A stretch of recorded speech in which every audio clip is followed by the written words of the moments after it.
మరి 4 ఇంపార్టెంట్ బ్లెస్సింగ్స్ని మనం ఈ యోబు జీవితంలో మనం చూస్తున్నాం. ఒకటి spiritual blessing, he was spiritually very strong. రెండోదిగా వచ్చేసి he's having a blessing of God's presence. ఏది చేసినా కానీ అందులో మొదటిగా దేవుణ్ణి వెతికేవాడిగా మరి యోబు ఉన్నాడు. మరి he has material and physical blessings, material positions కూడా చాలా దేవుడు ఇచ్చున్నాడు. ఈ దినమున మీరు ఒకవేళ ఇప్పుడున్న పరిస్థితుల్లో మీ మీద మీ చేతిలో పట్టుకున్న వాటిని క్యాలిక్యులేట్ చేసుకోండి. Just calculate your self. You have iPhone, right? దాన్ని క్యాలిక్యులేట్ చేసుకున్న శాంసంగ్ ఉన్న ఏ ఫోన్స్ ఉన్నా కానీ ఒకసారి మీ మీద మీ జీవితంలో మీరు ఒకసారి క్యాలిక్యులేట్ చేసుకోగలిగితే కనుక ప్రీవియస్గా మీరున్న లైఫ్ స్టైల్ నుంచి ఈ లైఫ్ స్టైల్కి దేవుడు డబుల్ అప్ చేసి అయితే తీసుకొచ్చాడు కదా. They are people still in India, few of the friends of mind who will be asking me, అరే వచ్చేటప్పుడు ఐఫోన్ దే వచ్చు కదరా. Still there are people who are eagerly waiting for an opportunity to use an iPhone. But God has given you an opportunity. ఇట్లా ఇష్టం వచ్చినట్టు ఆడే సిచ్యువేషన్స్కి వచ్చిండు మీరు, దాన్ని ఇట్లా బెడ్ మీద ఇట్లా ఇసిరేస్తారు. వాళ్ళేమో అరే చేతిలో ఒక్కసారి వస్తే బాగుండు అని వాళ్ళు అక్కడ ఆశతో వెయిట్ చేస్తాను.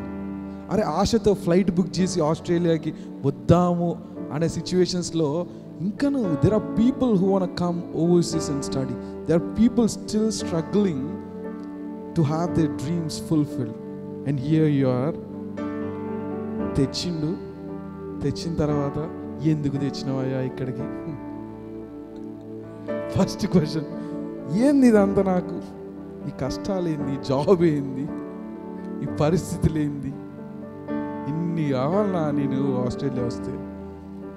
మరి ఆ యోబు ఒక్కసారి మనం ఆయన జీవితాన్ని చూస్తే ఆయన తీసుకుపోయి బూడెత్తుకొని బూడిద మీద వేసుకునే సిచ్యువేషన్, రోడ్డు మీద లిటరల్లీ రోడ్డు మీద పడిపోయి ఉన్న సిచ్యువేషన్ నుంచి అసలు who will assume someone will become so rich when he is that downfall?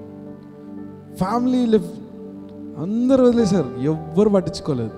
కానీ దేవుడు మాత్రం ఆయన చేతితో ఆయనను పట్టుకొని ఉన్నాడు. ఈ దినమున నువ్వు ఏ సిచ్యువేషన్స్లో ఉన్నా, నువ్వు ఏ ఇబ్బందుల్లో ఉన్నా కానీ the blessings of goodness are always with you. Amen. Don't worry, don't stress. You know దాన్ని మీకున్న సిచ్యువేషన్ ఎక్కువ స్ట్రెస్ చేసి మీరు ఇబ్బంది ఇట్లా పట్టుకొని బిగించుకోపోయి, ఇప్పుడు ఒక చేతిని ఇట్లా పట్టుకుంటే ఏమైతే బ్లడ్ క్లాట్ అయిపోయి అక్కడ మళ్ళీ బ్లడ్ సర్క్యులేషన్ అని లేకుండా ఒక్కొక్కసారి హార్ట్ అటాక్ వచ్చే ఛాన్సెస్ కూడా ఉంటాయి. All you have to do is release yourself. Just stay and praise our living God and God will release you from whatever the situations you are going through. Amen. And God will bless you mightily. That's for sure. All you have to have is faith and walk in Him.